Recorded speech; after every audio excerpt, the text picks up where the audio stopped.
मुद्रा को क्या होता है, एक वैल्यू के रूप में देखा जाता है कि मुद्रा क्या काम कर सकती है, उसके आधार पर मुद्रा को डिफाइन किया जाता है। आरबीआई भारत का केंद्रीय बैंक है, तो इसे भारत का क्या कहा जाता है, केंद्रीय बैंक कहा जाता है।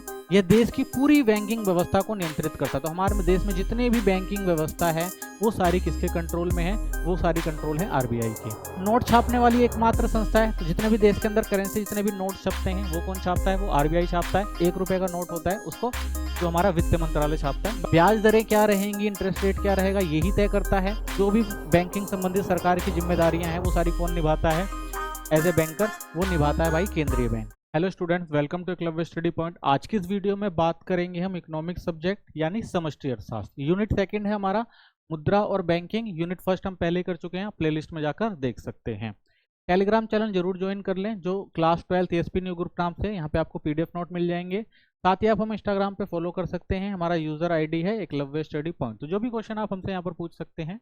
साथ ही हमारी वेबसाइट जरूर विजिट करें eklavyastudypoint.com। यहाँ पे आपको सारे chapter wise theory note, MCQ, short long question ये सारे मिल जाएंगे जो पहले से यहाँ पर अपडेटेड है। ठीक है, चलिए पहला टॉपिक देखते हैं। पहला टॉपिक हमारा है मुद्रा यानी मनी क्या होती है। तो देखिए, साधारण शब्दों में वह वस्तु जिससे सामान्यतः विनिमय के माध्यम के रूप में स्वीकार किया जाता है उसे क्या कहते हैं, मुद्रा कहते हैं। यानी आप कुछ भी सामान अगर लेते हैं और उस सामान के बदले जो चीज देते हैं वही क्या होती है, मुद्रा होती है।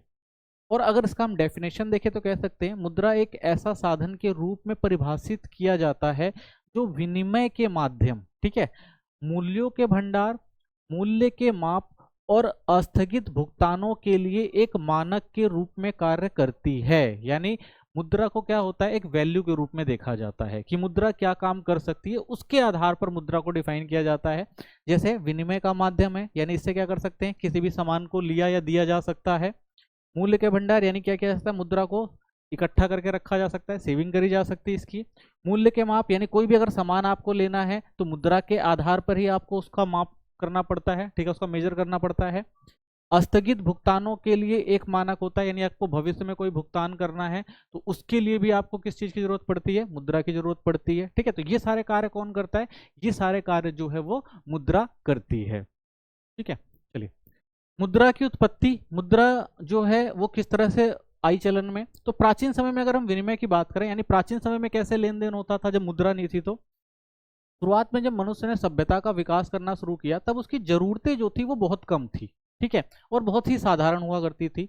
ना पैसा था, ना बाजार थे, लोग सिर्फ अपनी जरूरतों को पूरा करना चाहते थे। यानी उस समय क्या होता था, लोगों की जो भी जरूरतें थी वो आराम से पूरी हो जाती थी, तो मुद्रा की तो कोई ऐसी कोई जरूरत होती नहीं थी। लोग एक दूसरे से चीजों का सीधा लेन देन करते थे, यानी अगर किसी चीज की जरूरत है तो क्या करते थे भाई, अपना सामान दे के दूसरे का सामान ले लिया करते थे, बस सिंपल सी जिंदगी चलती थी। तो इसे क्या कहते थे, उस समय इसे वस्तु विनिमय प्रणाली कहा जाता था या बार्टर सिस्टम कहते थे। इसमें पैसों का इस्तेमाल नहीं होता था बल्कि वस्तु के बदले वस्तु मिलती थी, यानी एक वस्तु कोई देता था और दूसरी वस्तु उससे ले लेता था, बस यही जो था लेन देन का एक प्रक्रिया होती थी। अगर आज के समय में बात करें तो क्या संभव है, आज के समय में अगर आप लेके जाएंगे भाई मेरे पास गेहूं है मुझे कपड़े दे दो, तो क्या कोई देगा। वहीं अगर आप फल फ्रूट लेके आते कहते भाई हमें कोई मशीन दे दो, कोई देगा, नहीं देगा। ठीक है, आज के टाइम में ये चीज संभव नहीं हो पाती हैं। क्यों नहीं हो पाती हैं समझते हैं, क्योंकि बार्टर सिस्टम में बहुत सारी कमियां थी, वस्तु विनिमय प्रणाली में बहुत सारी कमियां थी।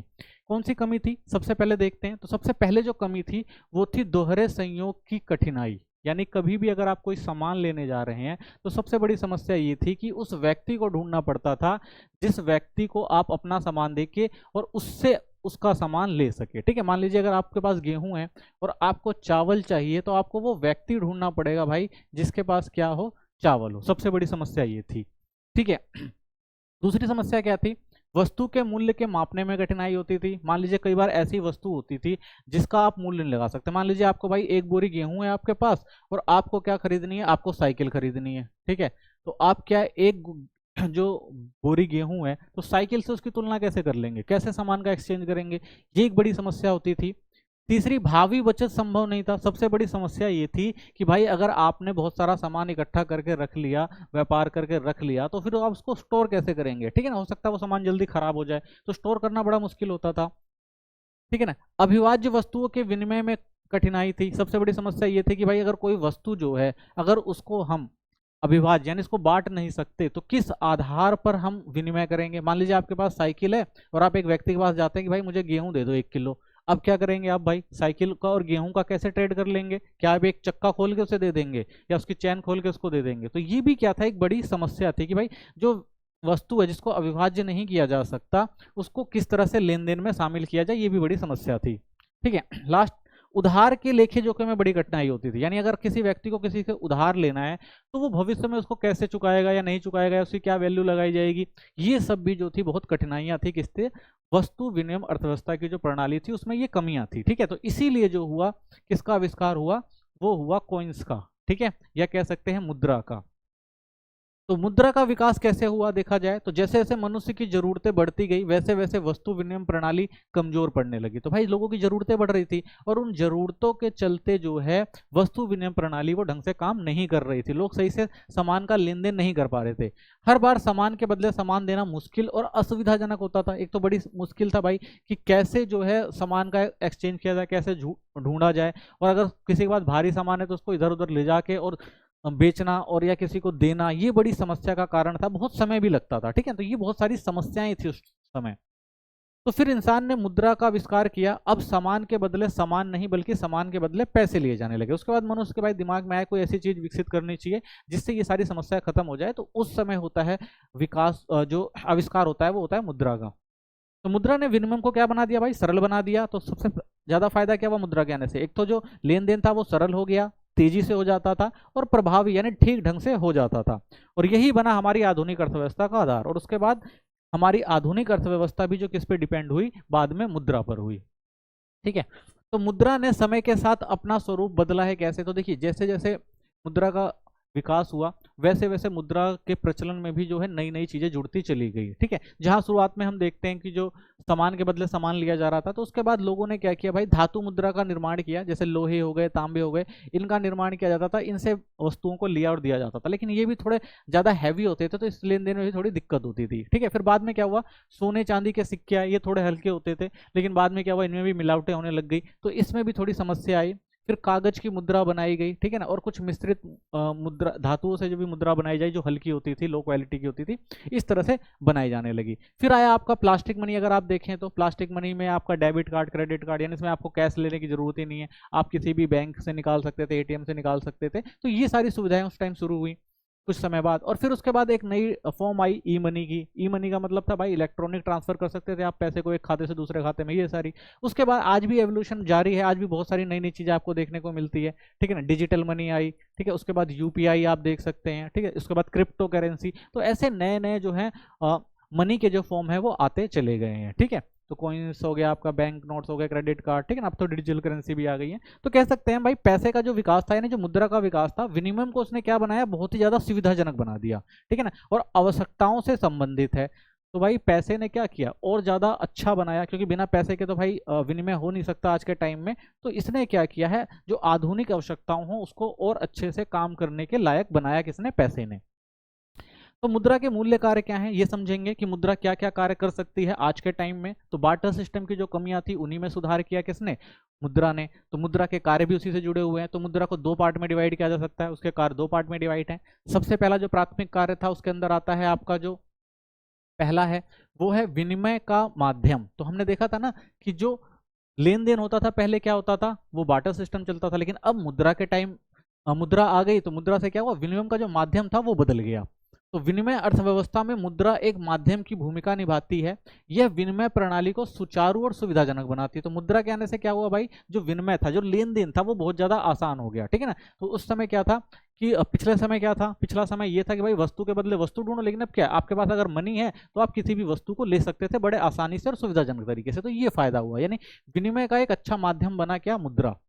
ठीक है, इसी में दूसरा पार्ट आता है प्राथमिक कार्य के अंदर, वो है मूल्य का माप। एक ये भी समस्या थी कि भाई मूल्य का माप कैसे किया जाए, कि भाई कैसे कोई वस्तु ली जाएगी, उसकी वैल्यू क्या होगी। तो मुद्रा ने इसको भी आसान कर दिया। किसी भी उत्पादन सेवा का मूल्य उसकी प्राप्ति के लिए आवश्यक धन के आधार पर निर्धारित किया जाता है। अब भाई उसकी कोई भी एक वस्तु है या कोई भी सेवा है तो उसकी जो भी उपयोगिता है उसके आधार पर उसका मूल्य तय कर दिया गया। यह विनिमय को पारस्परिक रूप से लाभदायक गतिविधि बनाने में मदद करता है। तो इससे क्या होता है भाई, कोई भी सामान या कोई भी सेवा लेना जो है आसान हो गया, उसके मूल्य की एक वैल्यू पता लग गई, तो बहुत लाभदायक हुआ और बहुत आसान हुआ किसी भी सामान को लेना और देना। ठीक है, दूसरा कार्य क्या होता है मुद्रा का, दूसरा कार्य जो है, दूसरे कार्य में अगर पहली चीज हम देखें तो क्या आती है, अस्थगित भुगतान का मानक। एक सबसे बड़ी समस्या ये थी कि भाई अस्थगित जो भुगतान होते थे वो कैसे किए जाएं। तो उधार लेने देने और उधार में मुद्रा का एक महत्वपूर्ण भूमिका निभाती है। तो उधार लेने देने में मुद्रा ने बहुत महत्वपूर्ण भूमिका निभाई। धन को क्या कर सकते हैं, ऋण के रूप में लिया जाता है और एक समय अंतराल के बाद चुकाया जाता है। तो इसमें क्या हुआ भाई, इसको लेना और देना आसान हो गया, वैल्यू तय करना आसान हो गया कि भाई आप इतने महीने बाद या इतने साल बाद अगर पैसे देंगे तो आपको इतना बढ़ा के देना पड़ेगा, तो उसकी वैल्यू हमें पता लग गई। तो ये बहुत आसान हो गया एक। ठीक है, इसी में दूसरा आता है आपका मूल्य का भंडारण। ठीक है, एक सबसे बड़ी समस्या ये थी कि भाई वस्तु विनिमय प्रणाली में कि सामान अगर आपने ले लिया उसको स्टोर कैसे करेंगे। वहीं मुद्रा ने क्या किया भाई, इसको बहुत आसान बना दिया। यानी आप मुद्रा जो है वो क्या है, करेंसी के रूप में अगर आप अपने पास रखते हैं, किसी भी फॉर्म में रखते हैं, तो उसको स्टोर करना जो है वो बहुत आसान हो गया। मुद्रा की क्रय शक्ति को संग्रहित कर सकते हैं, यानी आप क्या कर सकते हैं, मुद्रा को अगर संग्रहित कर सकते हैं तो इसका मतलब क्या है कि आपके पास जो मुद्रा पड़ी है आप उससे कोई भी चीज खरीद सकते हैं आसानी से।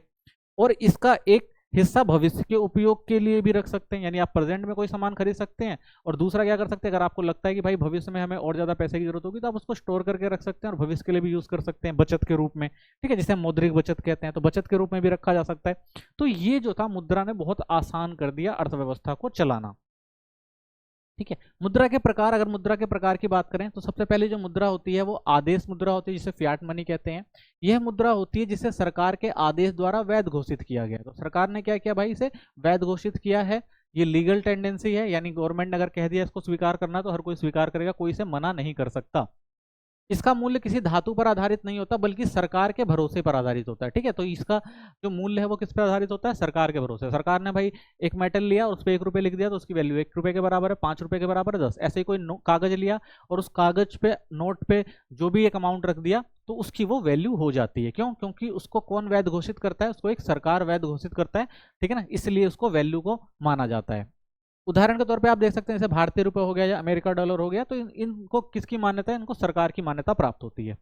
दूसरे प्रकार की जो मनी आती है वो आती है न्यास मुद्रा, जिसे फिड्यूशरी मनी कहते हैं। ये क्या होती है, यह वह मुद्रा होती है जिसे लोग आपसी विश्वास के आधार पर स्वीकार करते हैं। ठीक है ना, अगर आपको उस पर विश्वास है, ठीक है ना, उस संस्था के ऊपर या उस व्यक्ति के ऊपर विश्वास है, तो आप इसको क्या कर सकते हैं, एक्सेप्ट कर सकते हैं। इसका लेन देन विश्वास और भरोसे पर आधारित होता है, ना कि कानूनी। तो इसमें कानूनी बाध्यता नहीं है। ठीक है ना, अगर आपको उस बंदे के ऊपर भरोसा है कि अगर उसने आपको ये फॉर्म में मनी दी है और आप उसको एक्सेप्ट करते हैं तो आप उस पर भरोसा करके ले सकते हैं कि भाई उतना ही उसकी वैल्यू होगी। जैसे आप कह सकते हैं चेक हो गया, ड्राफ्ट हो गया। ठीक है, तो ये सारे एक, जैसे चेक हो गया, चेक पे अगर उसने लिख के दे दिया भाई इतने रुपए मैं आपको दे रहा हूँ, आप बैंक में जाओ उसको डालो और निकाल लो, आपको मिल जाएंगे, तो आपको उसके ऊपर भरोसा है, आप बिल्कुल ले सकते हैं। ठीक है, लेकिन अगर आपके ऊपर आप उसके ऊपर भरोसा नहीं करते, नहीं भाई मुझे आप पे भरोसा नहीं है, आप मुझे कैश में दो, ठीक है, तभी मैं भरोसा करूंगा, तो वो आपके ऊपर डिपेंड करता है। ठीक है, लेकिन वहीं अगर आप इसको कहते हैं कि भाई नहीं मुझे इस पैसे पे भरोसा नहीं है, ठीक है, आप मुझे सोने के रूप में दो पैसा, 1 लाख रुपए मान लो अगर किसी से चाहिए, आप वो बोलो, आपको वो 1 लाख रुपए कैश दे रहा है और आप कहें नहीं भाई मैं इसको नहीं मानता, मुझे सोने में 1 लाख रुपए दो। ठीक है ना, तो सोने की वैल्यू के आधार पर पैसा दो, तो क्या आपको वो देगा, नहीं देगा। क्यों, क्योंकि वो कहेगा भाई सरकार ने अगर इसे मान्यता दे रखी है तो आपको इसे एक्सेप्ट करना ही पड़ेगा, आप इसे डिनाई नहीं कर सकते। ठीक है, हाँ चेक को आप डिनाई कर सकते हैं, अगर आपको लगता है कि भाई कि मुझे चेक नहीं चाहिए, मुझे कैश में चाहिए, तो आप कैश के लिए मांग सकते हैं, इसको डिनाई कर देंगे, इस पर कोई कानूनी कार्यवाही नहीं है, कोई वैधता नहीं है, लेकिन इसके ऊपर वैधता है। ठीक है ना, इसके जो भी नोट या आपके कॉइन होंगे, इसको अगर मान्यता दे रखी है सरकार ने, इसको आपको एक्सेप्ट करना पड़ेगा, इसको आप क्या कर सकते हैं, डिनाई कर सकते हैं। ठीक है, तीसरे प्रकार की जो आती है वो पूर्णकाय मुद्रा होती है, जिसे फुल बॉडीड मनी कहते हैं। ये क्या होती है, इस मुद्रा का मूल्य उतना ही होता है जितना उसका धातु का मूल्य। ठीक है, अगर इसका आपने कोई करेंसी है वो सोने की है, ठीक है, और तो जितना करेंसी का मूल्य होगा उतना उस धातु का मूल्य होगा। मान लिया अगर आपने उसको कॉइन में कन्वर्ट कर रखा है 1 रुपए या 2 रुपए में, ठीक है, तो अगर इसकी 1 रुपए की वैल्यू है सोने की, तो इसको पिघलाएंगे तो भी उसकी वैल्यू 1 रुपए ही रह जाएगी। ठीक है, 2 रुपए की वैल्यू उसको पिघलाएंगे फिर भी उसकी 2 रुपए की वैल्यू रह जाएगी, तो उसे क्या कहते हैं, पूर्णकाय मुद्रा। ठीक है, यानी जितने की वैल्यू है उतने की है, उतने का ही क्या है, वो धातु है। ठीक है, मुद्रा का अंकित मूल्य वस्तु धातु के वास्तविक मूल्य के बराबर होता है। उदाहरण के तौर पर आप कहते हैं पुराने समय के जो सोनी चांदी के सिक्के होते थे। ठीक है, और चौथा आता है आपका साक्ष्य मुद्रा, जिसे क्रेडिट मनी कहते हैं। ये क्या होती है, इस मुद्रा को अंकित मूल्य उसके वास्तविक मूल्य से अधिक होता है। मुद्रा का मूल्य सिक्के के नोट में लगे धातु उपकरण के मूल्य से ज्यादा होता है। उदाहरण के समय में आज के जो भी नोट और सिक्के हैं, यानी आज जो भी नोट और सिक्के बनते हैं, चाहे आपके 1 रुपए का हो गया, 5 रुपए का हो गया या 10 रुपए का हो गया, अगर आप इसको पिघला के सोचें भाई कि हम इसकी वैल्यू देखें, तो इसकी जो वैल्यू होगी, अगर आपने इसको पिघलाया तो ये अगर 1 रुपए का है, जब बना हुआ है तब 1 रुपए, अगर इसको आप पिघलाएंगे तो हो सकता है इसकी वैल्यू 70 पैसे की हो, ठीक है ना, या 60 पैसे की हो, ऐसा भी हो सकता है, ठीक है। यानी क्या होता है, इसको अगर आपने पिघला दी तो इसकी वैल्यू कम हो जाएगी, ठीक है, और ये अगर गवर्नमेंट के द्वारा जारी किया गया है तो इसकी वैल्यू क्या है, ज्यादा है, तो इसे क्या कहा जाता है, साख मुद्रा कहा जाता है, ठीक है। तो ये आपको याद रखना। मुद्रा की आपूर्ति कौन करता है, मनी सप्लाई कैसे होती है, यानी एक देश के अंदर जो पैसा है वो किस तरह से सप्लाई होता है, इसको समझेंगे। मुद्रा की आपूर्ति एक स्टॉक अवधारणा है, यानी इसका मतलब है कि किसी भी निश्चित समय बिंदु पर उपलब्ध कुल मुद्रा को दर्शाती है, यानी कि एक समय पॉइंट पर, यानी मान लीजिए इस समय पर पूरे देश के अंदर कितनी मनी है, उसे क्या कहा जाता है, स्टॉक, ठीक है ना, स्टॉक। और किन किन चीजों को मनी सप्लाई में काउंट किया जाता है, यह उस मुद्रा के कुल स्टॉक को दर्शाती है जिससे किसी देश के लोगों जनता के पास होता है, नगद के रूप में या बैंक जमा के रूप में, ठीक है ना, यानी आपके बैंक जमा के रूप में जो भी नगद है उन सारे पैसों को अगर जोड़ लिया जाए लोगों के, तो वो क्या होती है, आपकी मुद्रा की आपूर्ति होती है, ठीक है। तो ये चीज भी आपको याद रखनी है। मुद्रा की आपूर्ति में क्या शामिल नहीं होता है, तो देखिए सरकार द्वारा अपने पास रखी गई मुद्रा, यानी सरकार की जो मुद्रा है उसको काउंट नहीं किया जाता। बैंक प्रणाली जैसे आरबीआई या अन्य बैंकों द्वारा अपने पास रखी गई, यानी कोई भी बैंक या आरबीआई अगर उसने अपने पास कोई भी पैसा रखा हुआ है तो उसको काउंट नहीं किया जाता, क्योंकि ये मुद्रा जनता के हाथ में नहीं होती है, ठीक है। तो जो मुद्रा जनता के हाथ में नहीं है उसको काउंट नहीं किया जाता है, ठीक है। मुद्रा आपूर्ति के उपाय, किस तरह से मुद्रा की आपूर्ति करी जाती है, ये आपको ध्यान रखना है। तो भारत में जो मुद्रा की आपूर्ति 4 वैकल्पिक उपाय हैं जिन्हें लोकप्रिय रूप से M1 हो गया, M2, M3 और M4 के रूप में जाना जाता है। तो 4 तरह से हमारे यहाँ जो मुद्रा की आपूर्ति होती है, लेकिन आपके सिलेबस में सिर्फ M1 है तो हम इसी पे ही ध्यान देंगे। तो सिलेबस के अनुसार हम भारत में मुद्रा आपूर्ति M1 माप के घटकों को देखेंगे। तो M1 में क्या आता है, आपका CC आता है, ठीक है, डिमांड डिपॉजिट आता है और अदर डिपॉजिट आता है, ठीक है ना। ये आपका हो गया जो भी कैश इन करेंसी है, यानी इस देश के अंदर जितने भी लोग हैं और जितने लोगों के पास भी करेंसी है उस करेंसी को इसमें काउंट किया जाता है, ठीक है। मुद्रा आपूर्ति की माप CC, यानी जो भी कैश में जनता के पास जो भी मुद्रा कैश में रखी गई है उनको जोड़ा जाएगा, ठीक है। डिमांड डिपॉजिट, वाणिज्य बैंकों के पास लोगों की जो मांग जमा राशि है, ठीक है ना, जो भी वाणिज्य बैंक है आपकी जो भी मांग जमा राशि है उन सबको भी क्या किया जाता है, जोड़ा जाता है। जो भी आपने पैसा उसके अंदर रखा हुआ है बैंक के अंदर, ठीक है ना, उन सबको क्या होता है, जोड़ा जाता है, ठीक है। ये याद रखना है। तो लेकिन वाणिज्य बैंकों के पास जो लॉन्ग टर्म डिपॉजिट होता है, ठीक है ना, जो लंबे समय के लिए जो लॉन्ग टर्म डिपॉजिट रखा जाता है उसको काउंट नहीं किया जाता है, ये भी याद रखना आप, ठीक है। ओडी, रिजर्व बैंक के पास अन्य जमा राशि होती है, तो रिजर्व बैंक के पास भी बहुत सारी जमा राशियां होती है अलग अलग क्षेत्रों से आई, उनको भी काउंट किया जाता है। उनमें 3 तरह की मेन होती है। सबसे पहला आता है सार्वजनिक वित्तीय संस्थानों में, नाबार्ड हो गया, ठीक है, कि रिजर्व बैंक के पास मांग जमा राशियां। तो नाबार्ड जो है हमारे यहाँ जो भी एग्रीकल्चर हो गया या रूरल डेवलपमेंट का काम करने वाला एक बैंक है, तो उसकी जो भी जमा राशियां होती हैं उसको काउंट किया जाता है। विदेशी केंद्रीय बैंक, यानी जो विदेशों के केंद्रीय बैंक हैं और जो सरकारों की रिजर्व बैंक के पास जमा राशि है उसको भी क्या है, रखा जाता है इसके अंदर, ठीक है, सप्लाई के अंदर। और तीसरा जो आता है अंतर्राष्ट्रीय वित्तीय संस्थाएं, जैसे IMF से पैसा मिलता है या विश्व बैंक से जो भी जमा राशि मिलती है, उन सब चीजों को भी क्या है, रखा जाता है किसके अंदर, मुद्रा आपूर्ति के M1 माप के अंदर, ठीक है। तो इसको आपको बिल्कुल ध्यान से याद रखना है। मुद्रा के आपूर्तिकर्ताओं में कौन कौन शामिल होता है, तो मुद्रा की आपूर्ति कौन कौन कर सकता है, तो देखिए मुद्रा की आपूर्ति सबसे पहले केंद्रीय बैंक है, ये भारतीय रिजर्व बैंक है, RBI।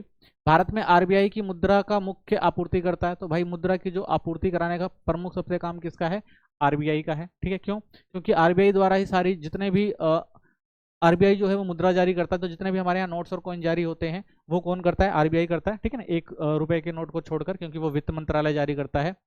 साथ ही न्यूनतम रिजर्व प्रणाली के तहत RBI कम से कम 2000 करोड़ का रिजर्व रखना होता है। तो 2000 करोड़ का रिजर्व जो है वो RBI अपने पास रखता है, चाहे वो उसको 2 फॉर्म में रखना होता है, यानी 115 करोड़ जो वो सोने के रूप में रखता है और 85 करोड़ जो है विदेशी प्रतिभूतियों के तौर पर रखता है, ठीक है। तो ये किस लिए रखा जाता है, ये अर्थव्यवस्था को बैलेंस करने के लिए रखा जाता है, ठीक है, ताकि हमारा जो फॉरेन ट्रेड वगैरह वो अच्छे से चल सके, तो इसके लिए इन सब चीजों को रखा जाता है, ठीक है। सेकंड होता है वाणिज्य बैंक, जो मुद्रा की आपूर्ति करवाते हैं। तो वो कैसे करते हैं, ये क्या करते हैं, लोन देते हैं, क्रेडिट देते हैं, ठीक है, जमा के माध्यम से मुद्रा का निर्माण करते हैं। ये मुद्रा को संचालित करने में सहायक होते हैं जिससे व्यापार और निवेश संभव हो सके, ठीक है ना। तो व्यापार और निवेश के लिए जो है वाणिज्य बैंक पैसों का जो है वो सृजन करते हैं, ये हम आगे देखेंगे। अभी सरकार, जब सरकार बजट घाटा पूरा करने के लिए RBI से उधारी लेती है तो वो भी मुद्रा की आपूर्ति को प्रभावित करती है। तो सरकार भी क्या करती है भाई, मुद्रा की आपूर्ति में योगदान देती है। ग्रामीण बैंक और सहकारी बैंक हैं, ये भी बैंक हैं, मुख्य रूप से ग्रामीण क्षेत्रों में कार्य करते हैं, जैसे कृषि हो गया, पशुपालन हो गया, छोटे उद्योग को ऋण देकर मुद्रा की पहुंच बढ़ाते हैं। तो ये लोग भी क्या करते हैं भाई, मुद्रा की आपूर्ति को प्रभावित करते हैं, क्योंकि यहाँ से भी मुद्रा जो है वो आपूर्ति होती है। तो चार तरह से जो है मुद्रा की आपूर्ति की, ये चार जो आप देख सकते हैं, ये चार क्षेत्र हैं जो मुद्रा की आपूर्ति करते हैं। ठीक है, चलिए अगला टॉपिक देखते हैं। अगला जो टॉपिक है हमारा वो है बैंकिंग। तो बैंकिंग क्या होती है ये समझते हैं। तो बैंकिंग के लिए सबसे इंपॉर्टेंट होते हैं बैंक को समझना। तो बैंक क्या होते हैं, बैंक ऐसी संस्था है जो अपने ग्राहकों को धन संबंधी समस्त लेन देन की सुविधा प्रदान करती है। भारत में ये काम वाणिज्य बैंक करते हैं। तो बैंकों का काम क्या है भाई, बैंकों का काम है कि देश के अंदर जो भी लेन देन संबंधी, यानी अगर किसी को उधार लेना है या उसके पास ज्यादा पैसा है वो जमा करना है, ठीक है, इन्वेस्ट करना है, तो वो सारा काम जो है वो कौन करवाते हैं, अपने ग्राहकों के लिए बैंक कराते हैं। और भारत के अंदर कौन से बैंक इंपॉर्टेंट है, वो है वाणिज्य बैंक। क्यों, क्योंकि जो वाणिज्य बैंक होते हैं वो भारतीय बैंकिंग प्रणाली की प्राथमिक इकाई है। अन्य व्यवसायों की तरह वाणिज्य बैंकों का भी लक्ष्य लाभ कमाना है, और इसके लिए वे अपने ग्राहकों को कई तरह की सेवाएं प्रदान करते हैं। तो जो वाणिज्य बैंक है वो भी क्या है, उनका काम भी क्या है भाई, व्यवसाय है। जब वो व्यवसाय कर रहे हैं तो इसका मतलब क्या है, वो भी प्रॉफिट कमाएंगे। और प्रॉफिट कमाते कैसे हैं, वो अपने ग्राहकों को सेवा देते हैं। जैसे जमा स्वीकार करना, आपके पास ज्यादा पैसा है तो आप क्या कर सकते हैं, बैंक में जमा कर सकते हैं, आपको क्या मिलेगा, इंटरेस्ट मिलेगा उसके लिए। ऋण देने का कार्य करते हैं, आपके पास पैसे नहीं है, आपको कोई काम शुरू करना है, आपको पैसे चाहिए, तो आप बैंक के पास जाएंगे तो बैंक आपको लोन देगा। ठीक है, ये भी निवेश करने का कार्य, आपके पास पैसा, आप इन्वेस्ट करके ज्यादा प्रॉफिट कमाना चाहते हैं, तो ये सुविधाएं भी जो है बैंक आपको देते हैं, कमर्शियल बैंक। ठीक है, तो भारत में बहुत सारे कमर्शियल बैंक आप देख सकते हैं, जैसे भारतीय स्टेट बैंक हो गया, पंजाब नेशनल बैंक हो गया, इलाहाबाद बैंक हो गया, कैनरा बैंक हो गया। तो ऐसे बहुत सारे वाणिज्य बैंक आपको भारत में देखने को मिल जाते हैं। ठीक है, चलिए वाणिज्य बैंकों द्वारा धन सृजन की प्रक्रिया। तो वाणिज्य बैंक धन को कैसे सृजन करते हैं, कैसे धन को सृजित करते हैं, क्रिएट करते हैं। तो बैंक में जमा दो रूपों में होती है। तो बैंक में जो भी पैसा आता है वो दो रूपों में जमा होता है। सबसे पहला होता है प्राथमिक जमा, प्राइमरी डिपॉजिट जिसे कहा जाता है। ये कैसे आता है, ये नगद राशि के रूप में जमा करना, इसे प्राथमिक जमा कहते हैं। तो नगद राशि के रूप में, यानी आपके पास जो भी पैसा है आप क्या कर रहे हैं, बैंक में जमा कर रहे हैं, तो वो क्या होता है, आपका प्राथमिक जमा होता है। ठीक है, एक ये होता है। दूसरा प्रकार जो होता है जिसे हम गौण जमा कहते हैं, बैंकों से लिए गए ऋण को नकदी में ना लेकर पुनः बैंकों में मांग जमा का खाता खोलकर ऋण की राशि जमा करना, इसे गौण जमा कहा जाता है। ठीक है, तो पहला काम क्या होता है बैंक का भाई, वो क्या करता है, आपका पैसा लेता है, ठीक है, और आपको इंटरेस्ट देता है। दूसरा काम क्या करता है भाई, वो जो आपका पैसा आया हुआ है उसको किसी और को लोन देता है, और उस लोन से क्या करता है, वो इंटरेस्ट अर्न करता है। ठीक है, तो ब्याज लेता है उस लोन पे। अब देखिए, जब भी कोई लोन लेने जाता है, कोई भी अमाउंट अगर लोन लेने गया है, तो लोन जो होता है वो कभी भी कैश के रूप में नहीं दिया जाता। ठीक है ना, कभी नगद रूप में नहीं दिया जाता, वो आपको दिया जाएगा अकाउंट में। ठीक है, तो आपसे यही कहेगा बैंक, भाई आपका अगर हमारे यहाँ खाता नहीं है, आप हमारे यहाँ खाता खुलवा लो, और उस खाते को खोलकर ऋण जो होगा ट्रांसफर किस में किया जाता है, दोबारा से उसी अकाउंट में किया जाता है, उस बंदे के अकाउंट में। इसका मतलब क्या है कि भाई कि जिस अकाउंट जिस बैंक में आपका खाता है उसी बैंक में जो है वो पैसा रह जाएगा। तो इसे क्या कहा जाता है, इसे कहा जाता है गौण जमा या डिमांड डिपॉजिट कहा जाता है। यानी आपने जो भी लोन लिया वो लोन आपको कैश के रूप में ना देके आपके अकाउंट में ही ट्रांसफर कर दिया जाता है, और वो ट्रांसफर जो कहलाता है वो क्या कहलाता है, गौण जमा कहलाता है। ठीक है, डिमांड डिपॉजिट कहलाता है। तो वाणिज्य बैंक जो होते हैं आपके कमर्शियल बैंक, वो मांग जमा, यानी यही जो डिमांड डिपॉजिट होती है, ठीक है, ये गौण जमा होती है, के रूप में साख का निर्माण करते हैं, और इन्हीं से क्या करते हैं, वो मनी क्रिएशन करते हैं। ठीक है ना, साख का निर्माण करते हैं, इसी यहाँ से क्या करते हैं, पैसे को क्या करते हैं और ज्यादा बढ़ाते हैं, इसको डबल ट्रिपल, ठीक है ना, जितना भी बन सकता है उतना करने की कोशिश करते हैं। ठीक है, तो कुछ और इंपॉर्टेंट चीजें हमें याद रखनी है। सबसे पहले एक वैधानिक कोष अनुपात होता है, एलआरआर, यानी जब हम बैंकिंग की बात करते हैं तो बैंक में जब भी हम पैसा जमा करते हैं, ठीक है, अगर आपका एक बैंक है और उस बैंक में आप पैसा जमा करने जाते हैं, तो वो पैसा जो होता है, वो कुछ पैसा जो होता है वो उस बैंक में जमा होता है, और कुछ पैसा जो होता है वो आरबीआई के पास जाता है। ठीक है, आरबीआई क्या है, आरबीआई हमने देखा था, आरबीआई जो है वो हमारा केंद्रीय बैंक है, वो जितने भी हमारे देश के अंदर बैंक है हर बैंक को क्या करता है, वो मॉनिटर करता है। ठीक है, मान लीजिए अगर आप बैंक में 1,000 रुपये जमा करा रहे हैं, तो वो 1,000 का 1,000 रुपया जो होता है, वो कोई बैंक क्या करेगा उस 1,000 रुपये का, आपको तो इंटरेस्ट मिल जाएगा, लेकिन बैंक उस 1,000 रुपये को रखेगा थोड़ो ना, वो बैंक क्या करता है, इसको लोन के रूप में किसी को भी दे देता है। ठीक है, अब लोन के रूप में दे देगा, तो मान लीजिए अगर आपको पैसे की जरूरत पड़ेगी, आप बैंक में गए, तो बैंक तो कहेगा भाई मैंने तो लोन के रूप में किसी को और को दे दिया है, तो आपको पैसा कैसे मिलेगा। तो इसीलिए कुछ नियम बनाए हैं आरबीआई ने कि कि भाई जब भी कोई भी अमाउंट अगर आपके बैंक में जमा होता है तो आप उसको पूरा का पूरा लोन नहीं देंगे, ठीक है ना,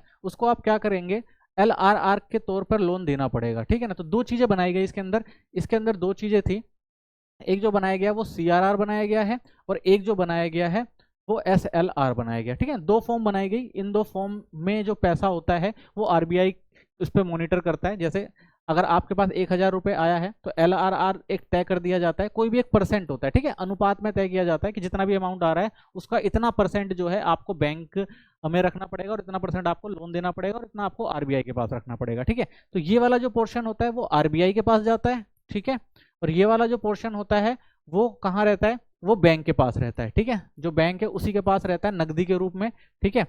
और बाकी जो पैसा होता है वो लोन पे आता है। मान लीजिए अगर 1,000 रुपए आए हैं और 1,000 रुपए में अगर मान लीजिए अगर तय कर दिया गया जो LR है उसका परसेंट जो अगर हम 10 रख देते हैं, मान लीजिए 10% है, तो इसका मतलब है जो लोन दिया जाएगा सरकार बैंक के द्वारा, वो लोन जो होगा वो 900 रुपये ही दिया जाएगा, ठीक है।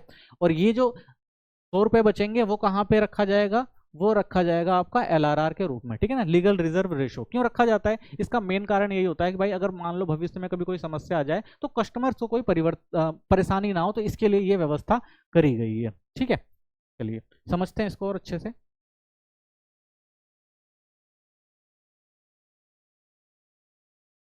मोटे रूप में जब बैंक जनता से नगद जमा प्राप्त करती है तो वह जमा का एक भाग LR यानी वैधानिक कोष अनुपात के रूप में अपने पास रख लेता है और शेष राशि ब्याज कमाने के लिए दूसरों को उधार देता है, ठीक है ना। ये दो प्रकार से होते हैं, ठीक है, तो दो प्रकार से रखा था हमने समझा अभी। एक था नगद आरक्षित अनुपात, ठीक है ना, CRR, ये कहाँ जाता है, ये RBI के पास जाता है, ठीक है। दूसरा जो होता है आपका वैधानिक तरलता अनुपात, ये किसके पास रहता है, ये बैंक के पास रहता है, लेकिन बैंक के पास किससे रहता है, ये नगद के रूप में रहता है, ठीक है। इसको और अच्छे से समझते हैं। नगद आरक्षित अनुपात क्या होता है, CRR, ये किसी बैंक की कुल जमा राशि का वह न्यूनतम प्रतिशत है जिसे RBI के पास रखना आवश्यक होता है। यानी जो भी पैसा जमा होगा किसी भी वाणिज्य बैंक में तो उसका 1% जो तय किया जाता है वो परसेंट जो है वो RBI के पास नगद के रूप में जमा करना पड़ता है। किसको, कमर्शियल बैंक को, वाणिज्य बैंक को। वहीं वैधानिक तरलता अनुपात क्या होता है, SLR, ये प्रत्येक बैंक को अपनी परिसंपत्तियों का एक निश्चित प्रतिशत तरल परिसंपत्तियों के रूप में बनाए रखना आवश्यक होता है, जिसे SLR कहा जाता है, ठीक है। तरल संपत्ति का मतलब कि जब जरूरत पड़े उसका यूज किया जा सके। अब वो हो सकता है नगद के रूप में, ठीक है, या सोने के रूप में, या भार रहित स्वीकृति प्रतिभूति, ठीक है। भार रहित स्वीकृति प्रतिभूति क्या होती है, ये शेयर होते हैं, गवर्नमेंट शेयर होते हैं, ठीक है, गवर्नमेंट के अच्छे शेयर होते हैं, उनमें भी क्या कर सकते हैं ये लोग रख सकते हैं, बैंक रख सकते हैं, ठीक है। आपको समझ में आ गया। तो क्या था हमारा, बैंक है, ठीक है, और बैंक में अगर जमा हुए कितने 1,000 रुपए जमा हुए, ठीक है, तो लोन में कितने रुपए जाएंगे, तो लोन में दे सकता है बैंक। मान लीजिए हम अगर समझ रहे हैं LRR जो है हमने क्या ले लिया है, LR अगर हमने 10% रखा है तो ठीक है, तो लोन में कितना दे सकता है वो 100 रुपए, और LR यानी 10% है तो कितना रखना, 900 रुपए देगा वो लोन पे, और 100 रुपए क्या होगा उसे कहाँ रखना पड़ेगा, LR के तौर पर रखना होगा। LRR भी दो पार्ट में डिवाइड होगा, ठीक है, एक पार्ट जो होगा वो किसके पास जाएगा, CRR यानी RBI के पास जाएगा। RBI कहता है भाई हमें 40 रुपए दो, तो RBI के पास 40 रुपए जाएंगे, और 60 रुपए किसके पास जाएंगे, वो बैंक के पास रहेंगे, SLR के तौर पर बैंक के पास रहेंगे, ठीक है। तो इस तरह से जो है एक सिस्टम क्रिएट किया गया है ताकि बैंकिंग में कोई प्रॉब्लम ना आ सके, ठीक है। तो ये आपको समझ में आ गया होगा। नेक्स्ट देखते हैं, वाणिज्य बैंकों द्वारा साख का निर्माण। जो वाणिज्य बैंक होते हैं वो साख का निर्माण कैसे करते हैं, ठीक है ना, किस तरह से मनी क्रिएशन करते हैं, पैसे को किस तरह से बढ़ाते हैं वो। तो देखिए, ऋण देने की प्रक्रिया के दौरान बैंक गौण जमाओं यानी सेकेंडरी डिपॉजिट के रूप में प्राथमिक जमाओं को कई गुना साख का निर्माण करते हैं। यानी जो पहली बार जो पैसा आता है बैंक के पास, उस पैसे को जो बैंक होते हैं वो कई गुना बढ़ा देते हैं, ठीक है ना, उसे क्या कहा जाता है, साख निर्माण कहा जाता है, ठीक है। तो इसका सूत्र क्या होता है, इसका सूत्र होता है कुल साख निर्माण, जो भी प्राथमिक जमा है 1 में वैधानिक कोष अनुपात LRR, ठीक है, इसके थ्रू किया जा सकता है। तो चलिए इसका एक उदाहरण समझते हैं कि बैंक किस द्वारा साख का निर्माण जो है वो प्राथमिक जमा और LRR के द्वारा निर्धारित करते हैं, ठीक है। एक सिंपल एग्जांपल लेंगे। इस एग्जांपल में हम क्या देखेंगे, इस एग्जांपल में हम देखेंगे कि हमारा एक बैंक है, ठीक है, हमारे देश के अंदर एक ही बैंक है, और इस बैंक में जो भी पैसा जमा हो रहा है वो किसके थ्रू जमा हो रहा है, चेक के थ्रू जमा हो रहा है, ठीक है। ये चीज आपको याद रखनी है, ठीक है, एग्जाम्पल के तौर पर। अब देखिए हमें क्या दिया हुआ है, हमें एक टेबल दी हुई है, यहाँ पर रखा गया है कि भाई एक व्यक्ति है, ठीक है, मान लीजिए एक पर्सन है, ए पर्सन है, ठीक है, वो बैंक के पास जाता है, ठीक है, और कहता है भाई मेरे पास जो पड़े हुए हैं 1,000 रुपए, ठीक है, आप मेरे 1,000 रुपए को क्या कर लो, डिपॉजिट कर लो, ठीक है। तो 1000 रुपए क्या हुए, डिपॉजिट कर लिए बैंक ने। अब बैंक को क्या लगेगा भाई, 1000 रुपए आ गए हैं, क्या करो इसको लोन पे दे दो, और लोन पे देंगे तो इससे क्या मिलेगा, अच्छा खासा इंटरेस्ट मिलेगा। तो हमने अभी पढ़ा था कि बैंक के पास जो भी डिपॉजिट आएगा वो डायरेक्ट उसे लोन पे नहीं देगा, वो क्या करेगा, पहले उसमें से LRR निकालेगा। ठीक है, तो LRR ना देखें यहाँ पे CRR दिया, तो आप उसको वही समझ लेना, 10% है, यानी उसे कैश रूप में क्या करना पड़ेगा, अपने पास रखना पड़ेगा, तभी क्या कर सकता है वो आगे। और ये कौन तय करता है, ये करता है RBI। कितना परसेंट होगा ये सब, ये कौन तय करेगा, ये RBI तय करेगा। ठीक है, तो ये तय हो गया। भाई ये बंदा था जिसने क्या किया, बैंक में अपना 1000 रुपए डाला। एक बंदा आता है B, वो क्या कहता है, भाई मुझे क्या चाहिए, लोन चाहिए। ठीक है, बैंक के पास आया, उसने कहा भाई लोन दे दो। ठीक है, तो हमने देख लिया है कि बैंक जो है वो B बंदे को लोन देगा, बिल्कुल देगा, लेकिन क्या करेगा वो, LRR। ठीक है ना, LRR क्या था, वही 10%। 10% क्या करना पड़ेगा, इसको घटाना पड़ेगा। तो 10% घटा के B को क्या देगा लोन के रूप में, वो कितना पैसा देगा, वो देगा 900 रुपये। ठीक है, 900 रुपये दे दिए। और LRR यानी ये जो 100 रुपये वो कहाँ गए, वो गए कैश रिजर्व रेशो के रूप में। ठीक है, इसको बचा के रख लिया गया। तो अब क्या हुआ भाई, अब हमने ये भी देखा था कि बैंकिंग प्रणाली है, एक ही बैंक है हमने माना हुआ है, और जो बैंक पैसा देता है, डिपॉजिट करता है, लोन देता है, सॉरी, जो भी लोन देगा ये 900 रुपये, ये लोन कैसे देगा, कैश में तो देगा नहीं, ये क्या करेगा भाई, बैंक में। ठीक है ना, गोल्ड जमा होगी, बैंक में दिया जाएगा। तो भाई ये 900 रुपये लोन तो दिया, लेकिन उसने कहा भाई तुम्हें कैश में नहीं देंगे, ये कहाँ रहेगा, ये बैंक के पास ही रहेगा। ठीक है, तो बैंक में ही जमा होगा एक तरह से देखा जाए। ठीक है, तो अब क्या हुआ, ये बंदा क्या करेगा, इसने लोन तो लिया, लेकिन ये इसके अकाउंट में आया, लेकिन किसके थ्रू, बैंक के थ्रू। लेकिन अब क्या हुआ, बैंक में दोबारा, यानी यहां से तो निकाला गया, लेकिन इस व्यक्ति के थ्रू वो दोबारा से बैंक में ही आया 900 रुपये, क्योंकि बैंक में ही रखना है। अब क्या हो गया, देखिए प्राइमरी डिपॉजिट 1000 रुपये का था, लेकिन अब उसके बाद लोन में 900 रुपये तो दे दिए गए, लेकिन ये घूम के पैसा कहाँ आएगा, ये पैसा आएगा डिपॉजिट होके ही आएगा। अब क्या होगा, अब फिर से 900 रुपये कहाँ पर आ गए, 900 रुपये हैं किसके पास, बैंक के पास, वो क्या सकता है, इसको दोबारा से लोन पे दे सकता है।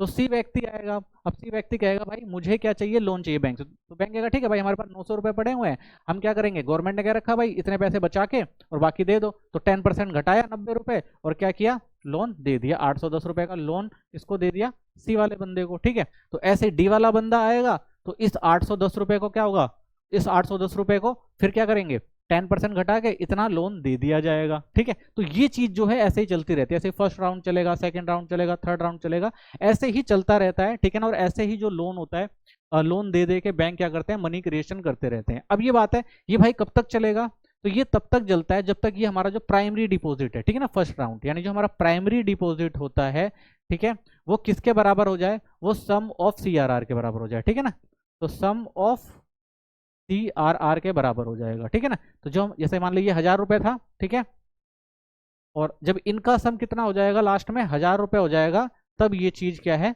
रुक जाएगी। ठीक है, तब ये चीज है रुक जाएगी। तो इस तरह से जो होता है मनी क्रिएशन होता है, यानी बैंक क्या करते हैं, जो प्राइमरी डिपॉजिट होता है उसको घुमा घुमा के क्या कर लेते हैं, वो मनी क्रिएशन करते रहते हैं। तो कब तक होगा, जब तक कि जो हमारा प्राइमरी डिपॉजिट था ये किसके बराबर ना हो जाए, जो हमारा सम था कैश रिजर्व जितना ये था, उसको अगर हम सम करें तो लास्ट में कितना आ जाए, 1000 आ जाए। तो इस तरह से क्या होता है, बैंक जो होते हैं वो मनी क्रिएशन करते हैं। ठीक है, तो इस तरह से बैंक क्या करेंगे भाई, देखिए कहाँ 1000 था, और ऐसे करते करते कितना कर लिया भाई, 1000 से वो 10,000 तक पहुंच गए। तो कह सकते हैं कि जो बैंक ने कितना मनी क्रिएशन किया, यानी 10 गुना, यानी 10 गुना जो है 1000 को कर दिया, 10 गुना मनी क्रिएशन कर देते हैं। तो बैंक इस तरह से क्या करते हैं, मनी क्रिएशन करते हैं। ये चीज आपको बिल्कुल ध्यान से समझनी है। ठीक है, चलिए अगला टॉपिक देखते हैं। अगला टॉपिक है हमारा केंद्रीय बैंक, भारतीय रिजर्व बैंक। कि भारतीय रिजर्व बैंक क्या है।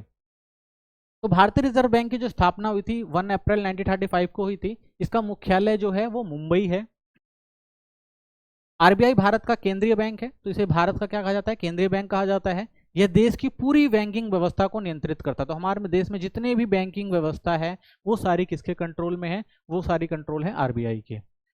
ठीक है, नोट छापने वाली एकमात्र संस्था है। तो जितने भी देश के अंदर करेंसी, जितने भी नोट छपते हैं वो कौन छापता है, वो RBI छापता है। ठीक है, बस इतना याद रखना है, जो 1 रुपए का नोट होता है उसको जो हमारा वित्त मंत्रालय छापता है, बाकी सारे करेंसी के नोट जो हैं वो कौन छापता है, RBI ही छापता है। मुद्रा की आपूर्ति, ब्याज दरें और बैंकिंग नियमों को नियंत्रित करता है कि भाई देश के अंदर पैसे की कमी ना हो। ठीक है ना, मुद्रा की आपूर्ति बनी रहे, ब्याज दरें क्या रहेंगी, इंटरेस्ट रेट क्या रहेगा, यही तय करता है। बैंकिंग नियमों को नियंत्रित करता है कि भाई बैंक के जो भी नियम है वो नियंत्रित रहे, कोई अपने हिसाब से काम ना करे जिससे समस्या है देश के अंदर।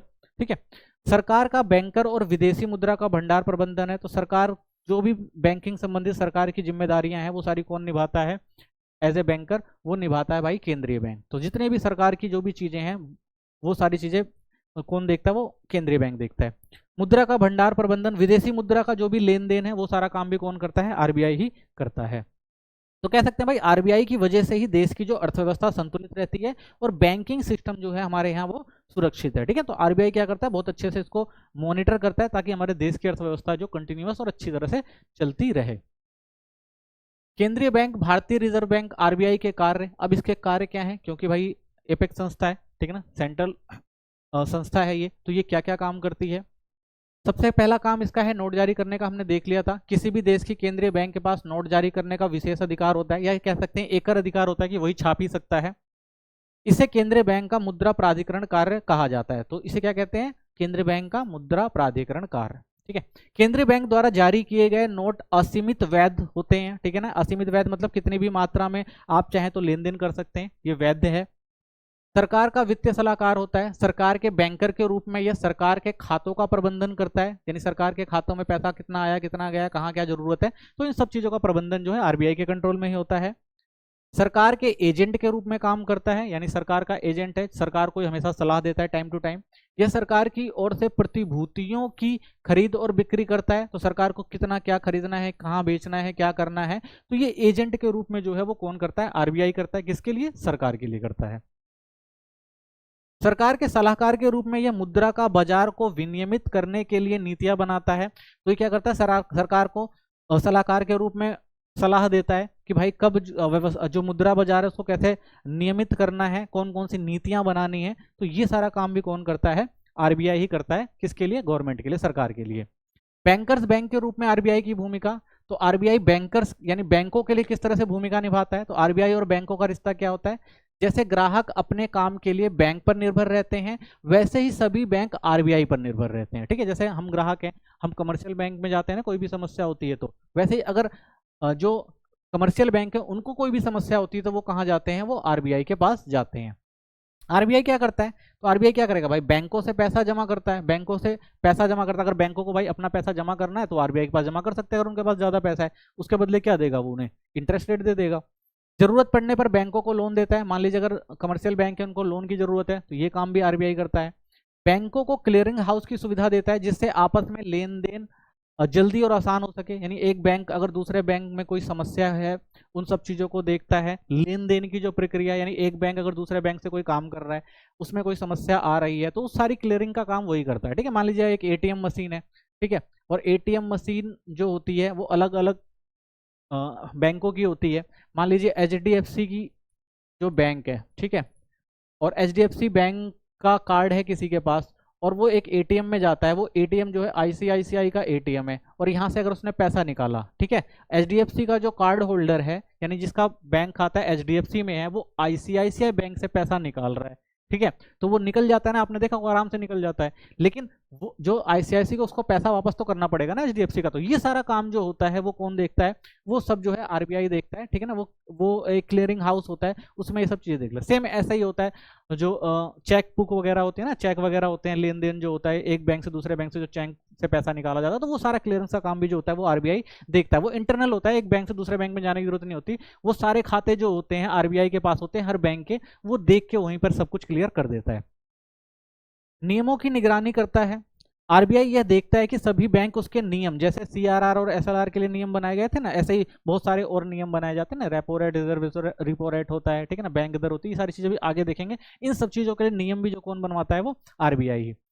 पालन कर रहे हैं या नहीं इन सब चीजों को ध्यान देता है, अगर जरूरत हो तो वह इन नियमों को बदल भी सकता है और बैंकों को उसका पालन करना पड़ता है। तो ये जो भी नियम बनाए गए हैं आरबीआई चाहे तो भाई इसको बदल भी सकता है जब जरूरत पड़ती है।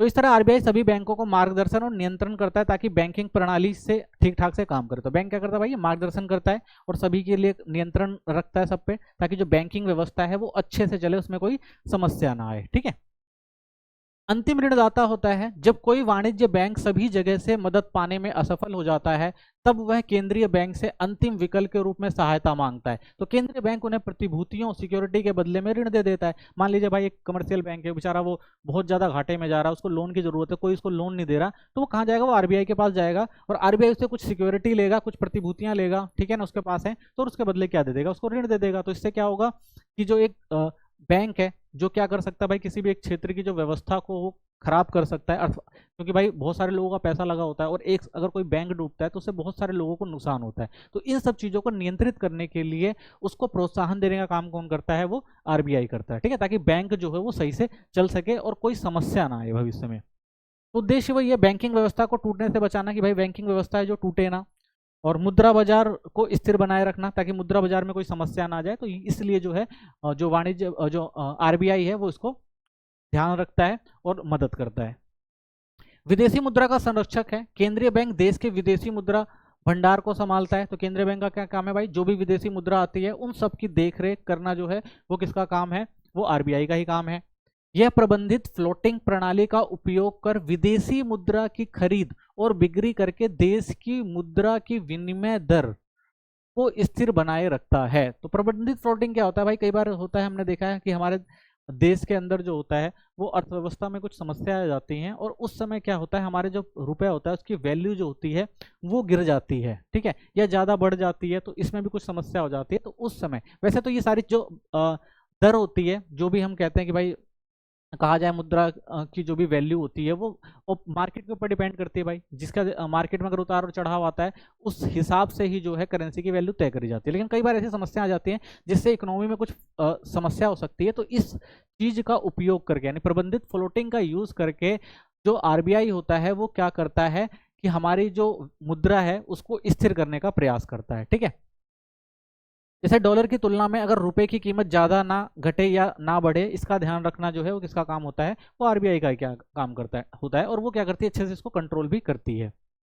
समाशोधन गृह का काम करता है, हमने देख ही लिया था कि सभी वाणिज्य बैंकों के खाते केंद्रीय बैंक में होते हैं। जब बैंक एक दूसरे को चेक भेजते हैं तो केंद्रीय बैंक सिर्फ खातों में एंट्री बदलकर भुगतान कर देता है, ठीक है। तो सिंपल सा होता है, इससे समय की भी बचत हो जाती है कि जो भी भाई चेक भेजेगा तो इसका चेक उसके में, उसका चेक उसका ट्रांसफर, ये सारा क्लियरेंस जो होता है एक जगह बैठकर आराम से आरबीआई कर देता है। तो फायदा क्या है, नगद लेन देने की जरूरत नहीं पड़ती और समय मेहनत दोनों ही बच जाती है, ठीक है। तो ये इसका फायदा होता है। ऋण पर नियंत्रण रखने का काम होता है। तो केंद्रीय बैंक ऋण की मात्रा को नियंत्रित करता है। वह यह देखता है कि वाणिज्य बैंक कितना ऋण दे रहे हैं, तो वो देखता है भाई कि कितना ऋण दिया जा रहा है, किस तरह प्रकार से दिया जा रहा है। तो ये सारा चीज कंट्रोल करने का काम जो होता है, वो नियंत्रण रखने का काम जो होता है वो आरबीआई का होता है कि कहीं कोई समस्या ना आ जाए अर्थव्यवस्था के अंदर। जैसे मान लीजिए मुद्रास्फीति अगर हो गई है, बाजार में बहुत ज्यादा पैसा घूम रहा है, तो इसलिए केंद्रीय बैंक मुद्रा की आपूर्ति को क्या करता है, घटा देता है। क्योंकि अगर भाई मुद्रा ज्यादा आ जाएगी बाजार में तो उससे क्या होता है, महंगाई जो होती है वो बढ़ जाती है, मुद्रास्फीति जो होती है वो बढ़ जाती है। तो उसको कंट्रोल करने के लिए क्या करना पड़ता है, पैसे को रोकना पड़ता है कि बाजार में पैसा फ्लो ना हो जाए, ठीक है। तो मुद्रास्फीति को कंट्रोल में कर सकता है। अवस्फीति, मान लीजिए अगर बाजार में पैसा कम है और केंद्रीय बैंक मुद्रा की आपूर्ति को क्या कर देगा, वो बढ़ा देगा। मान लीजिए बाजार में पैसा कम है तो इससे भी बहुत सारी समस्या आ जाती है, अर्थव्यवस्था काफी खराब हो जाती है। तो उस समय प्रोत्साहन देने के लिए क्या करता है जो आरबीआई होता है, वो केंद्रीय बैंक क्या करता है कि भाई मार्केट में पैसे को फ्लो करवाता है ताकि मार्केट में जो समस्याएं हैं वो खत्म हो सके और जो मुद्रा की आपूर्ति है वो बढ़ जाए, और जो मुद्रा अपस्फीति आ रही है, जो मंदी चल रही है, उसको क्या किया जा सके, खत्म किया जा सके, ठीक है। तो इस चीज पर ध्यान कौन देता है, आरबीआई देता है। कैसे, वो ऋण पर नियंत्रण रखकर। केंद्रीय बैंक द्वारा मुद्रा आपूर्ति पर नियंत्रण। तो केंद्रीय बैंक किस तरह से मुद्रा आपूर्ति पर नियंत्रण रखते हैं ये हम देखेंगे। केंद्रीय बैंक अर्थव्यवस्था में मुद्रा की आपूर्ति को नियंत्रित करने के लिए विभिन्न उपाय अपनाते हैं, ठीक है ना। तो केंद्रीय बैंक क्या करते हैं भाई, अगर अर्थव्यवस्था में मुद्रा की आपूर्ति कम या ज्यादा हो रही है तो उसके लिए क्या करते हैं, कुछ ना कुछ उपाय करते हैं। तो मोटे तौर पर वो उपाय क्या होते हैं, वाणिज्य बैंकों द्वारा ऋण आपूर्ति से संबंधित है। तो ज्यादातर जो होते हैं वो किससे संबंधित होते हैं, वाणिज्य बैंकों द्वारा जो ऋण आपूर्ति होती है उससे संबंधित होते हैं। ऐसा क्यों किया जाता है, देखिए ऐसा करने का कारण ये होता है कि अर्थव्यवस्था में कई बार जो होता है मुद्रा की अधिकता हो जाती है, यानी अर्थव्यवस्था में मुद्रा ज्यादा आ जाती है, जिससे क्या होता है, मुद्रास्फीति हो जाती है, ठीक है, महंगाई दर वगैरह बढ़ जाती है, इससे समस्याएं होती हैं। या मुद्रा की कई बार कमी हो जाती है तो उस समय क्या होता है, अपस्फीति हो जाती है, इससे क्या होता है, मंदी का दौर आ जाता है।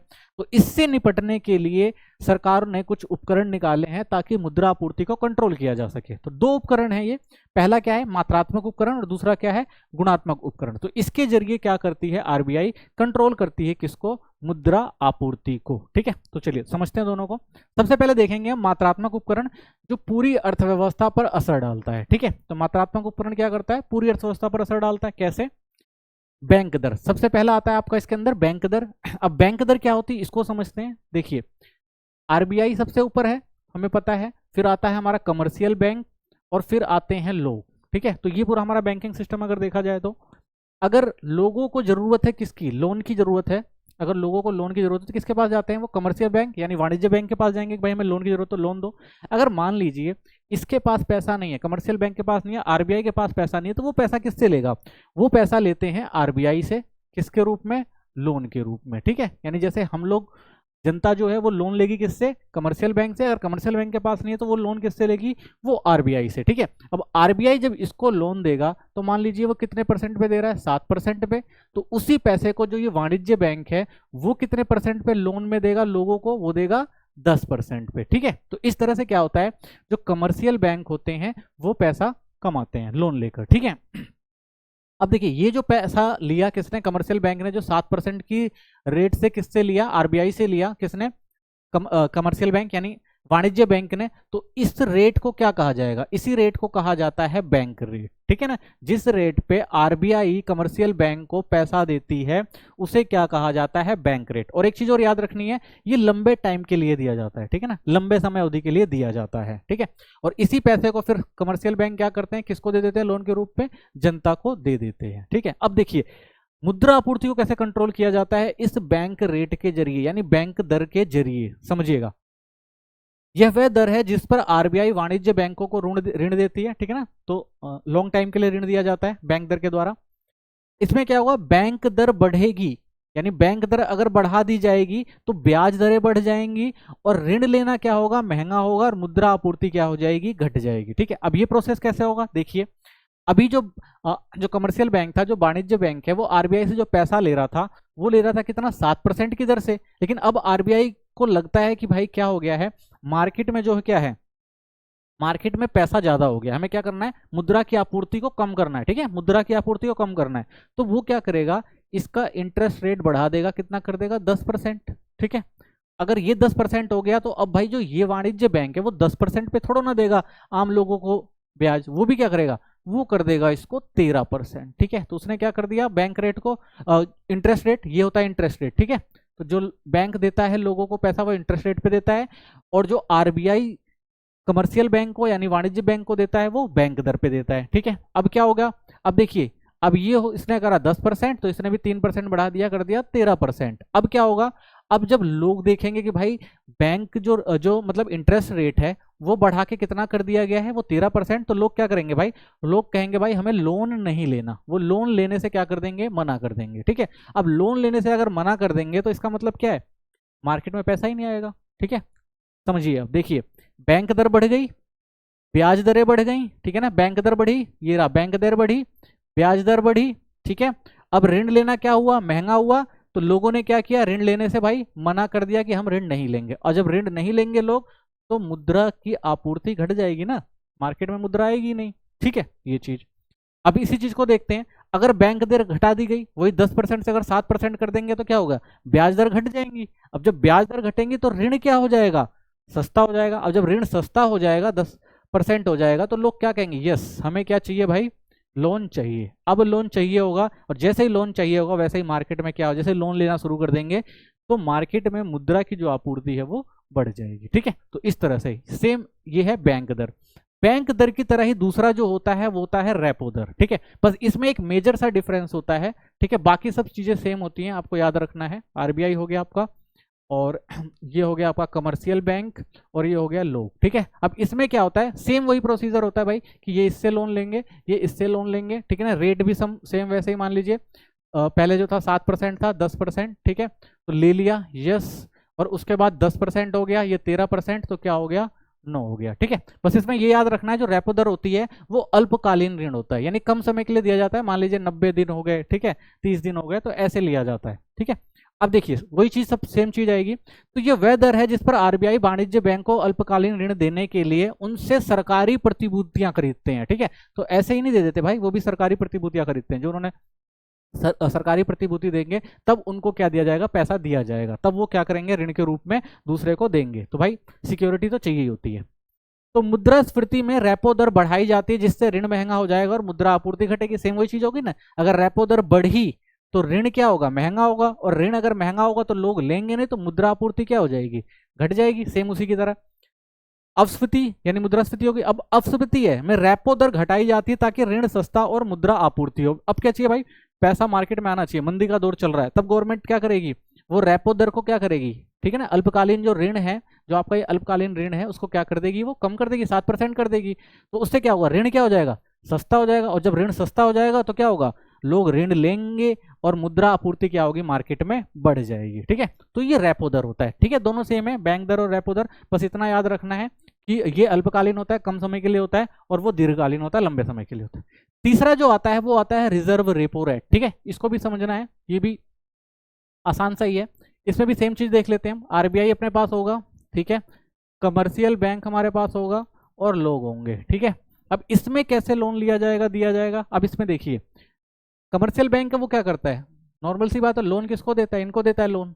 ठीक है, अगर मान लीजिए कमर्शियल बैंक के पास पैसा ज्यादा है, ठीक है, और आरबीआई जो है वो अच्छे इंटरेस्ट रेट पे पैसा दे रहा है जमा कराने पर आरबीआई में, तो कमर्शियल बैंक क्या सोचेगा, भाई मैं आरबीआई में ही क्या करता हूँ, अपना पैसा जमा कर देता हूँ, और यहाँ पे मुझे इंटरेस्ट रेट जो है वो अच्छा मिल जाएगा, 10% मिल रहा है मान लीजिए, ये दे रहा है, तो उसको लगेगा भाई इन लोगों को पैसा देना थोड़ा रिस्की हो सकता है, रिकवर होगा नहीं होगा, लेकिन अगर मैं अपना सरप्लस यानी जो मेरे पास पैसा बचा हुआ है, अगर मेरे पास ज्यादा पैसा है, तो मैं क्या करता हूँ, आरबीआई के पास रख देता हूँ। और अगर मैं आरबीआई के पास रखूंगा तो इससे फायदा क्या होगा, इससे फायदा ये होगा कि मेरा पैसा भी सेफ रहेगा और इंटरेस्ट रेट भी जो है वो अच्छा मिलेगा। ठीक है, तो इसे क्या कहा जाता है, रिजर्व रेपो रेट। यानी जब आरबीआई किसको इंटरेस्ट दे रहा है, वो दे रहा है किसको, कमर्शियल बैंक को, वाणिज्य बैंक को, तो उसको क्या कहा जाएगा, रिजर्व रेपो रेट कहा जाएगा। ठीक है, तो देखिए यह वह दर है जिस पर आरबीआई वाणिज्य बैंकों को सरकारी प्रतिभूतियां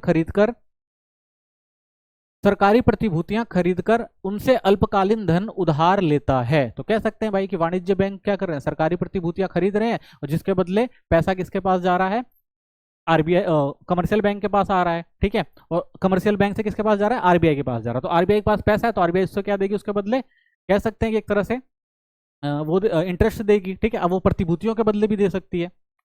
बैंक इससे ब्याज कमाते हैं, और यह व्यवस्था एक समझौते के तहत होती है जिसमें प्रतिभूतियां निश्चित समय बाद पुनः खरीदी भी जा सकती हैं। ठीक है, तो ये एक कह सकते हैं कि एक समझौता भी कर सकते हैं, और समझौते के तहत भी भाई कि मान लीजिए आप इतने समय के लिए लीजिए, हम इतना इंटरेस्ट देंगे, और बाद में क्या होगा, इसको हम रिवर्स कर लेंगे, वापस कर लेंगे। ठीक है, तो ऐसा भी होता है। तो रिवर्स रेपो रेट भारतीय अर्थव्यवस्था में तरलता को नियंत्रित करने का एक महत्वपूर्ण मौद्रिक उपकरण है। इस प्रयोग आरबीआई द्वारा मौद्रिक नीति के अंतर्गत किया जाता है ताकि वित्तीय स्थिरता बनाए रखी जा सके। ठीक है, तो ये भी सेम वैसा ही होता है। अगर गवर्नमेंट को लगता है भाई कि देना है तो प्रतिभूतियां क्या करती है, वो बेच देती है, नहीं देना है तो क्या करती है, खरीद लेती है। तो इससे क्या होता है कि पैसा जो फ्लो मार्केट में है उसको किस तरह से कम किया जा सके और ज्यादा किया जा सके, ये चीज ध्यान रखनी होती है। खुले बाजार की प्रक्रिया, ठीक है, ये भी इंपॉर्टेंट है, इसको याद रखना है। ओपन मार्केट ऑपरेशन क्या होता है, यह वह प्रक्रिया है केंद्र बैंक द्वारा सरकारी प्रतिभूतियों की खरीद व बिक्री से जुड़ी होती है। तो इसमें क्या होता है, सरकार क्या करती है, समय समय पर अपनी सरकारी प्रतिभूतियां, शेयर वगैरह जो होते हैं ना, उन सबकी बिक्री करती है। ठीक है, जब आरबीआई प्रतिभूतियां बेचती है तो आरबीआई क्या करेगी भाई, अपने कुछ शेयर्स होंगे या जो भी उनके बॉन्ड्स होंगे उनको क्या करती है, वो मार्केट में बेचती है कि भाई जिसको खरीदना है वो आकर खरीद लो। तो वाणिज्य बैंकों से नगद निकाल लिए जाते हैं जिससे उनकी ऋण देने की क्षमता घट जाती है।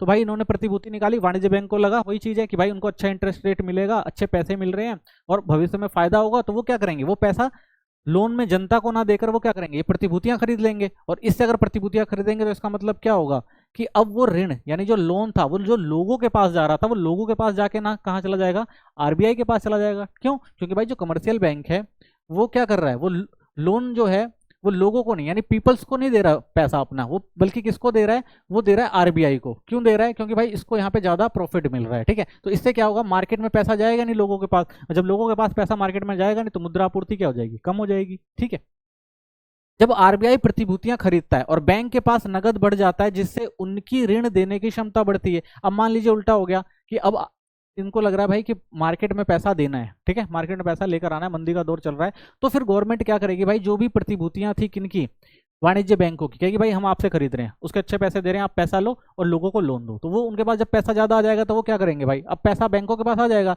तो पैसा रखेंगे थोड़ा ना, वो क्या करेंगे, और क्या करेंगे, वो जनता को देंगे, लोन के रूप में देंगे, और इससे क्या होगा, मार्केट में पैसे का फ्लो जो होगा वो बढ़ जाएगा। ठीक है, तो इस तरह से जो है खुले बाजार की जो प्रक्रिया की जाती है। तो इस प्रकार आरबीआई मुद्रा आपूर्ति और साख की उपलब्धता को नियंत्रित कर लेता है। ठीक है, नेक्स्ट है नगद आरक्षित अनुपात, ये हमने देखा था सीआरआर होता है, तो इसको भी कौन तय करता है, इसको भी आरबीआई ही तय करती है। तो किसी भी बैंक की कुल जमा राशि का वह न्यूनतम प्रतिशत है जिसे आरबीआई के पास रखना पड़ता है। हमने देखा था कि जब भी बैंकों में पैसा जमा होता है लीगल रिजर्व रेशो के रूप में वो दो पार्ट में डिवाइड हो जाता है, कैश रिजर्व रेशो के रूप में ये सीधा किसके पास जाता है, आरबीआई के पास जाता है। ठीक है, क्यों जाता है हमने देखा था, क्योंकि अगर मान लीजिए कोई समस्या आती है बाद में तो आरबीआई क्या कर सके, उस पैसे से लोगों की जरूरतों को पूरा कर सके। तो इससे आरबीआई द्वारा तय किया जाता है और अर्थव्यवस्था में मुद्रा की आपूर्ति को विनियमित करने के समय समय पर बदलाव किया जाता है। तो इसको कौन, इसको क्यों, इसको इसके भी क्या होते हैं, इसके जो दर होती है इसको भी बढ़ाया और घटाया जाता है। ठीक है, मान लीजिए जैसे सीआरआर था 10% था, ठीक है, हो सकता है उसको 20% कर दिया जाए। ठीक है, तो ऐसा भी किया जा सकता है। मान लीजिए कि एक बैंक में कितने रुपए आए थे, 100 रुपए आए थे, ठीक है, अब क्या हुआ, उसमें से 20 रुपए जो थे वो एलआरआर के रूप में निकाल लिए गए। ठीक है, एलआरआर के रूप में निकाल लिए गए, और उसमें से क्या हुआ कि जो 15 रुपए थे, ठीक है, वो गए कैश रिजर्व रेशो के रूप में, और जो 5 रुपए थे वो किस में गए, एसएलआर के रूप में गए। ठीक है, तो अब मान लीजिए बैंक को लगता है कि यार नहीं, हम जो इंटरेस्ट रेट रखेंगे वो 10% नहीं रखेंगे, ठीक है ना, 10% क्या है वो ज़्यादा है, हम 20% कर देते हैं। तो जैसे 20% बढ़ाएंगे तो वैसे क्या होगा कि बैंक जो होंगे वो क्या कर लेंगे, उनको क्या करना पड़ेगा, और पैसा जो है वो क्या करना पड़ेगा, आरबीआई के पास रखना पड़ेगा। जब वो ज़्यादा पैसा आरबीआई के पास रखेंगे तो वो लोन के रूप में ज़्यादा दे नहीं पाएंगे,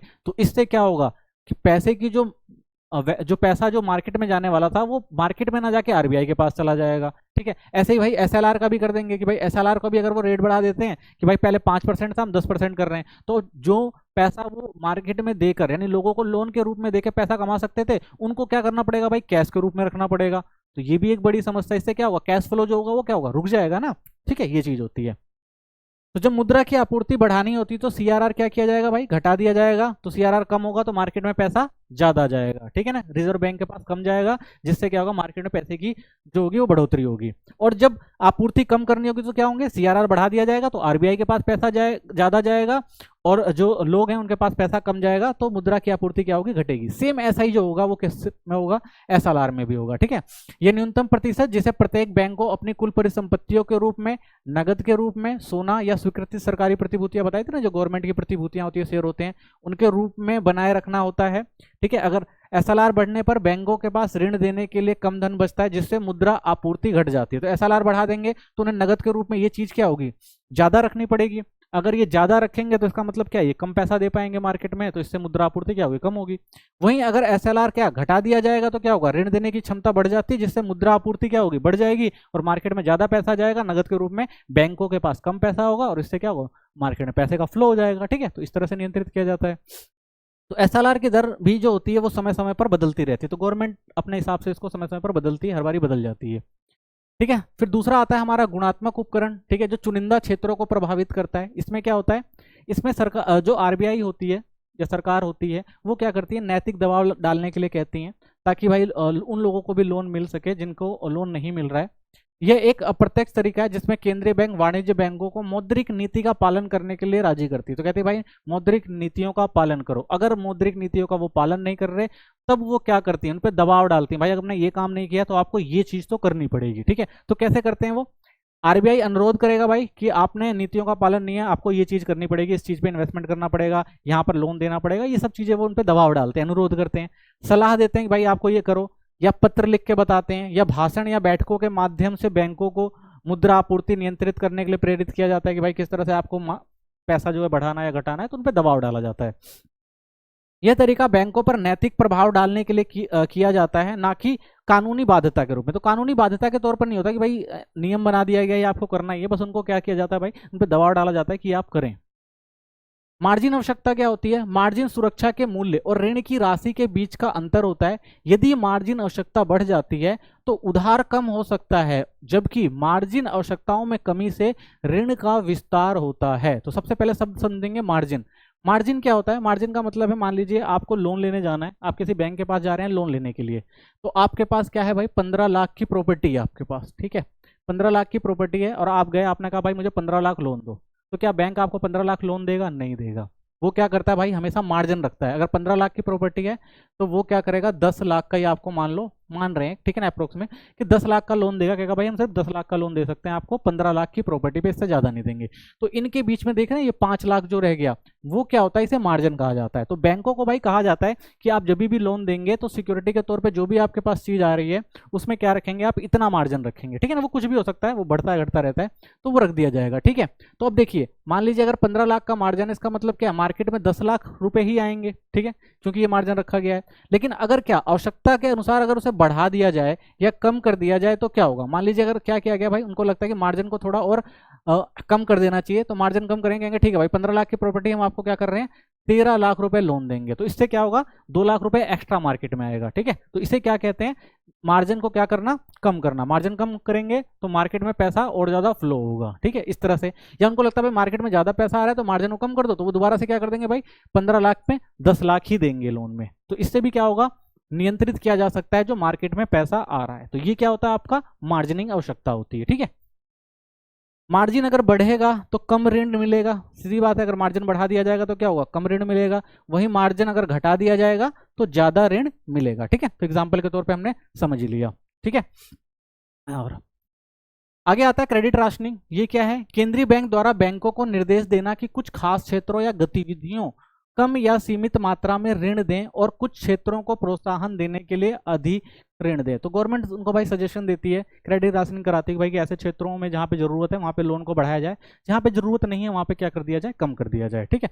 उद्देश्य क्या होता है, उद्देश्य ये होता है भाई अर्थव्यवस्था के संवेदनशील क्षेत्रों को प्राथमिकता देना, कि भाई वो जैसे कृषि हो गया, लघु उद्योग हो गए, शिक्षा हो गए, तो इन सब क्षेत्रों को आगे बढ़ाना है। तो यहाँ पर क्या किया जाए, थोड़ा लोन को प्राथमिकता दी जाए, यहाँ पे जो लोगों को ऋण ज्यादा प्रोवाइड करवाई जाए। विनियम को नियंत्रण करना होता है, जैसे अगर किसी रियल एस्टेट में ज्यादा पैसा लग रहा है तो उसे रोकने के लिए भी किया जाता है। सामाजिक न्याय, जैसे गरीब, पिछड़े या वर्ग के या सस्ते और अधिक ऋण मुहैया कराना, ताकि वो लोग भी क्या कर सके, अपने लिए काम कर सके, अपनी जो जरूरतें उनको पूरा कर सके, तो उनके लिए लोन का प्रोविजन करवाना, ये किसके अंदर आता है, क्रेडिट राशनिंग के अंदर आता है, ठीक है। तो ये हो गया, ये आप क्या जाते हैं किसमें, गुणात्मक में, ठीक है। तो थैंक्स फॉर वॉचिंग, देखते रहिए वीडियो, कमेंट करिए, अगर कुछ करना है तो चैनल को सब्सक्राइब कर दें। मिलते हैं नेक्स्ट वीडियो में, धन्यवाद।